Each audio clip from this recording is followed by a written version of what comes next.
always felt a little bit different. I was always the one in the group that was like, oh, let's have a few weekends off and do something normal, like go to the beach or let's just not drink. And obviously being in that life and that crew you have, everyone eggs you on, and it's just like you're back in square one, spend all your money again. But then, so what I did to get away from that is I started boxing. So I had a mate of mine, Bowden. He was a boxer. He was really good, and he was training in Bendigo. And I was like, mate, I want to get into it. Let's take me up to the gym. You're right. So we did. We went up there. It was so nerve-wracking. It was great for my confidence as well.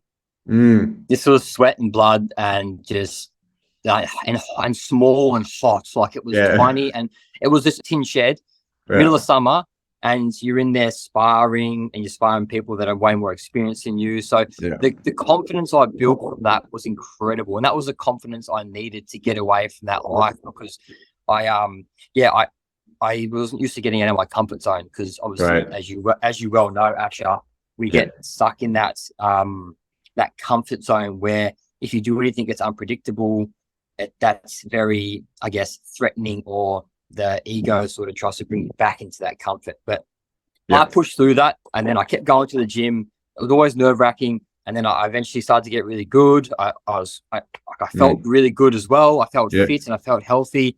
And then that was where basically I made the choice, to basically stop drinking and taking drugs. I think the first block was 2 months, which was crazy for me. And then I had a big weekend, and then I had like 6 months off. And then basically that's how I basically weaned off. And then I went away from that friend group as well, disconnected from them.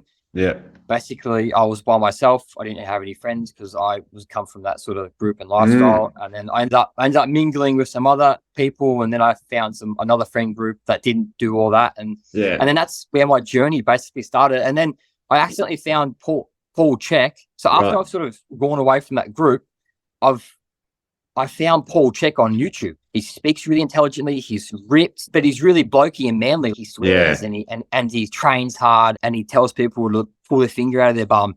And I was not a soy boy, is he? No. And I was like, this dude's awesome. So I just started watching all these YouTube videos, and then I eventually built up the courage to do holistic lifestyle coaching level 1.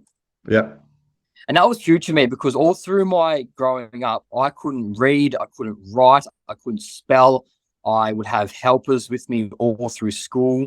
There was a helper of mine, her name was Leslie Gleason. She just recently passed away. That lady, it gives me goosebumps talking about it, because that lady, the support that she gave me through my manhood was just incredible. She never gave up on me. It was an angel of a woman, and like, God bless her. And we need more teachers like that. Hey, it's unreal. She helped me get my license. She always pushed me. She was the one that sat in the class with me and helped me in front of everyone, which was embarrassing as a young man, but that's what I had to do, because I didn't know how to read.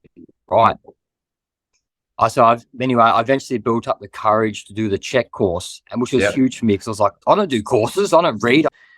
And ended up doing it and then finishing it, and I was like so happy. And then ever since then, I've basically just haven't stopped. Kept going.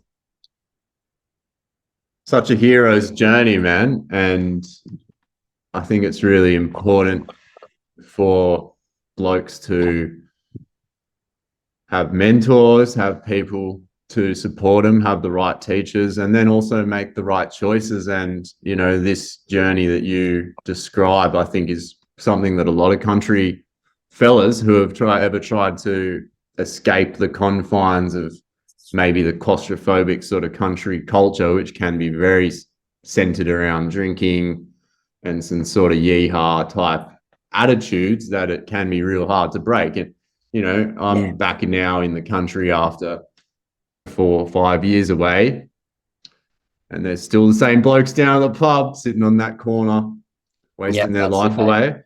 But then there's also the blokes that made a choice to do something, walk a different path, and they're doing their thing too and progressing in there. So it's very much which path do you take in life sometimes. And I really want to congratulate you for taking those steps to get out of your comfort zone.